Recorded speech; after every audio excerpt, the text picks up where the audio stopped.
Bene amici, oggi scopriamo insieme il Rainier International Cayman 19.0 Sport, un battello con una lunghezza fuori tutto di 5,95 m e una larghezza di 2,55 m con tubolari gonfi, quindi perfettamente carrellabile. Noi ora faremo una passeggiata a bordo per scoprire l'allestimento, ma voi come sempre ricordatevi di lasciare un like a questo video e commentare con la vostra opinione.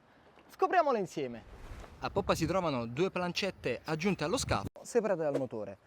che in questo caso vede un Suzuki DF40A Ari RR con una potenza di 40 cavalli che rappresenta anche la potenza minima installabile, mentre la massima arriva fino a 140 cavalli. Vediamo all'interno della plancetta di sinistra c'è la scaletta di risalita incassata all'interno della vetroresina, in questo modo non si creano dislivelli ed è molto semplice l'accesso a bordo senza ostacoli. Al centro della poppa c'è il pozzetto motore che consente quindi il tilt completo senza difficoltà e riusciamo anche a sfruttare entrambe le plancette perché come vedete la distanza è ridotta al minimo, in questo modo possiamo sfruttare entrambe le aree indipendentemente l'una dall'altra. Qui c'è la predisposizione per l'inserimento per la luce di fonda, mentre guardate qui le mastre in vetroresina sulle quali è installato il bimini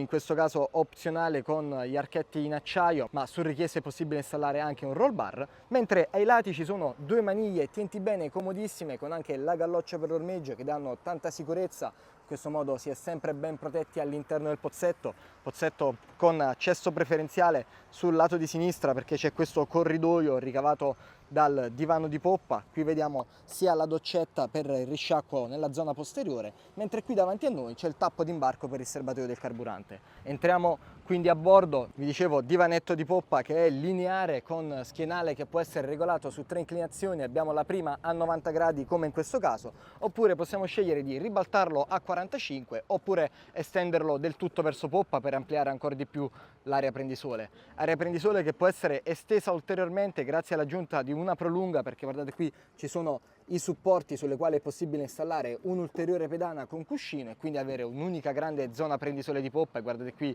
davvero niente male per la sua categoria. Sollevando il divano invece c'è il vano tecnico con batterie, impianti e pompa di sentina, guardate qui, e c'è anche spazio per alloggiare altri oggetti. In questo modo riusciamo a lasciare il piano di calpestio libero da ostacoli e guardate qui anche la presenza dei cuscini laterali sulle mastre in vetroresina, in questo modo abbiamo maggior comfort, mentre nella porzione posteriore del blocco seduta c'è la predisposizione per poter installare un tavolo snack a ribalta e quindi creare una piccola dinette di poppa. Il blocco seduta console è centrale, in questo modo possiamo sfruttare i due passaggi laterali per muoverci a bordo. Guardate, siamo sempre in piena protezione perché c'è la mastra in vetroresina che mi dà protezione fin su al mio ginocchio e poi va in continuità con il tubolare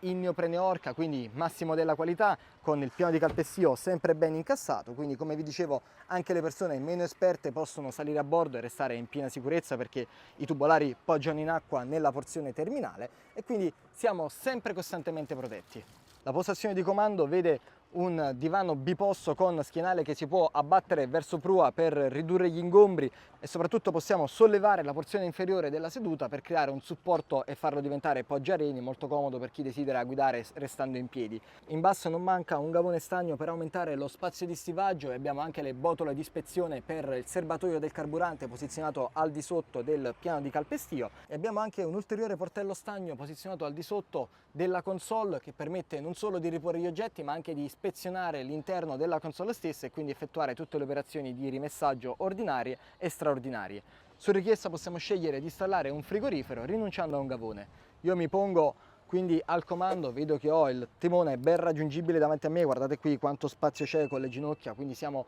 comodamente seduti alla guida, c'è il parabrezza che dà protezione fino all'altezza delle spalle, quindi ben protetti dal vento frontale, mentre la plancia ha tutto l'occorrente per la navigazione perché abbiamo un display multifunzione Suzuki fornito con il motore, l'indicatore del carburante analogico, lo stereo HMR10 fornito con doppio speaker laterale e qui abbiamo gli interruttori on-off con anche una presa USB e ingresso AUX per lo stereo. La manetta di potenza è incassata qui sul lato di dritta, mentre in basso c'è una retina porta oggetti e abbiamo anche queste maniglie tienti bene ricavate dal profilo in acciaio del parabrezza che ci danno tanta sicurezza perché possiamo letteralmente mantenerci e reggerci non solo durante la navigazione con mare formato ma possiamo sfruttarle anche per passare a prua. Qui vi mostro anche l'altoparlante, l'HMX fornito da Hertz e tramite il doppio corridoio laterale possiamo accedere all'area anteriore. Area anteriore totalmente rivestita di cuscini, come vedete c'è tantissimo spazio per il relax a bordo e anche in questo caso restiamo in piena sicurezza perché il tubolare è molto rialzato rispetto ai cuscini, quindi possiamo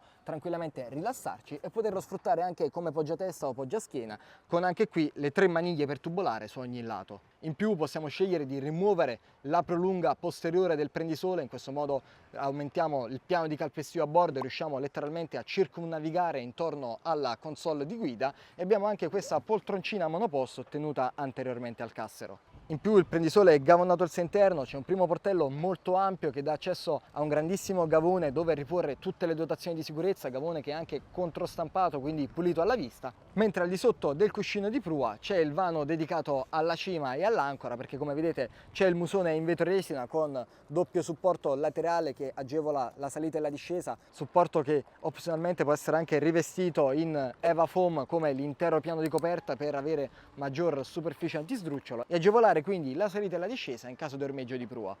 Completa l'allestimento anteriore la doppia galloccia per l'ormeggio da un lato e dall'altro. E quindi cari amici, questo è il Ranieri International Cayman 19.0 Sport. Come sempre, se il video vi è piaciuto vi invito a iscrivervi al canale YouTube e alla pagina Facebook, lasciate un like e taggate le persone che pensate possano essere interessate. E come sempre, per tutti i prossimi video ci vediamo sempre qui su The Sea Team!